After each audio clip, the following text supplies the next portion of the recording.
ವಕೀಲ ದೇವರಾಜೇಗೌಡ ಬಂಧನ ಪ್ರಕರಣ ಇದಕ್ಕೆ ಸಂಬಂಧಪಟ್ಟಂತೆ ಬ್ರೇಕಿಂಗ್ ಬರ್ತಾ ಇದೆ, ನೋಡ್ಕೊಂಬರೋಣ.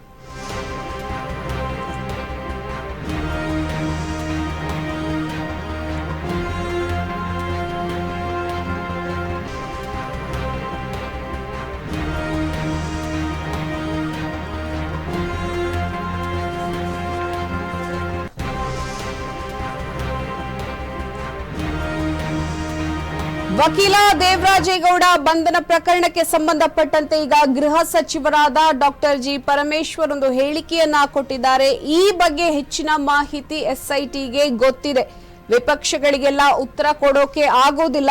ಪ್ರಕರಣಕ್ಕೆ ಸಂಬಂಧಪಟ್ಟಂತೆ ಅವರನ್ನ ಇದೀಗ ಬಂಧಿಸಲಾಗಿದೆ.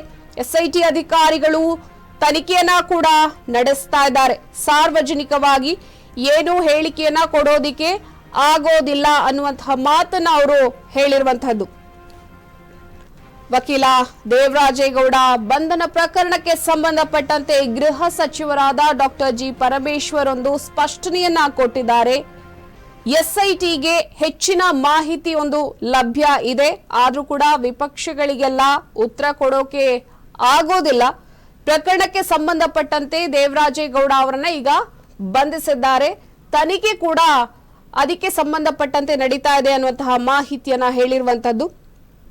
ಎಸ್ಐಟಿ ಅಧಿಕಾರಿಗಳು 3 ತಂಡವನ್ನ ರಚನೆ ಮಾಡಿಕೊಂಡು ಬೇರೆ ಬೇರೆ ಹಂತದಲ್ಲಿ ತನಿಖೆಯನ್ನ ಈಗ ಏನು ಒಂದು ನಡೆಸ್ತಾ ಇದ್ದಾರೆ. ಹಾಗಾಗಿ ಸಾರ್ವಜನಿಕವಾಗಿ ಯಾವುದೇ ಒಂದು ಸ್ಟೇಟ್ಮೆಂಟ್ ಅನ್ನ ನಾನು ಕೊಡೋದಿಕ್ಕೆ ಬರೋದಿಲ್ಲ ಅನ್ನುವಂತಹ ಸ್ಪಷ್ಟನೆಯನ್ನ ಗೃಹ ಸಚಿವರಾದ ಡಾಕ್ಟರ್ ಜಿ ಪರಮೇಶ್ವರ್ ಹೇಳಿದ್ದಾರೆ.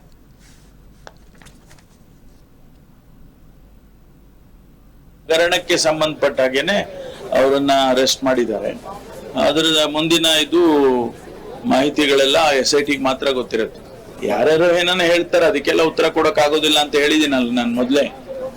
ಪ್ರತಿಯೊಂದು ಸಾರ್ವಜನಿಕ ಹೇಳಿಕೆಗಳಿಗೂ ಕೂಡ ನಾವು ಯಾರು ಉತ್ತರ ಕೊಡಕ್ ಆಗೋದಿಲ್ಲ. ಇದು ಬಹಳ ಗಂಭೀರವಾಗಿರ್ತಕ್ಕಂಥ ಪ್ರಕರಣ ಆಗಿರೋದ್ರಿಂದ ಇದರ ಇನ್ವೆಸ್ಟಿಗೇಷನ್ ಆಗೋವರೆಗೂ ಕೂಡ ಯಾವುದೇ ಮಾಹಿತಿಗಳನ್ನ ನಾವು ಸಾರ್ವಜನಿಕ ವಲಯಕ್ಕೆ ತಿಳಿಸಕ್ ಆಗೋದಿಲ್ಲ. ಎಲ್ಲವೂ ಇದಕ್ಕೆ ಸಂಬಂಧಪಟ್ಟಿದ್ದೆ. ಒಟ್ಟಾರೆ ಇದಕ್ಕೆ ಈ ಹಗರಣಕ್ಕೆ ಸಂಬಂಧಪಟ್ಟ ಹಾಗೇನೆ ಅವರನ್ನ ಅರೆಸ್ಟ್ ಮಾಡಿದ್ದಾರೆ. ಅದರ ಮುಂದಿನ ಇದು ಮಾಹಿತಿಗಳೆಲ್ಲ ಎಸ್ಐಟಿಗೆ ಮಾತ್ರ ಗೊತ್ತಿರುತ್ತೆ. ಯಾರ್ಯಾರು ಏನನ್ನ ಹೇಳ್ತಾರೆ ಅದಕ್ಕೆಲ್ಲ ಉತ್ತರ ಕೊಡಕ್ ಆಗೋದಿಲ್ಲ ಅಂತ ಹೇಳಿದಿನಲ್ಲ ನಾನು ಮೊದ್ಲೇ. ಪ್ರತಿಯೊಂದು ಸಾರ್ವಜನಿಕ ಹೇಳಿಕೆಗಳಿಗೂ ಕೂಡ ನಾವು ಯಾರು ಉತ್ತರ ಕೊಡಕ್ ಆಗೋದಿಲ್ಲ.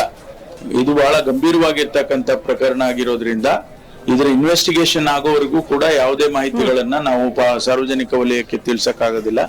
ಎಲ್ಲವೂ ಇದಕ್ಕೆ ಸಂಬಂಧಪಟ್ಟಿದ್ದೆ. ಒಟ್ಟಾರೆ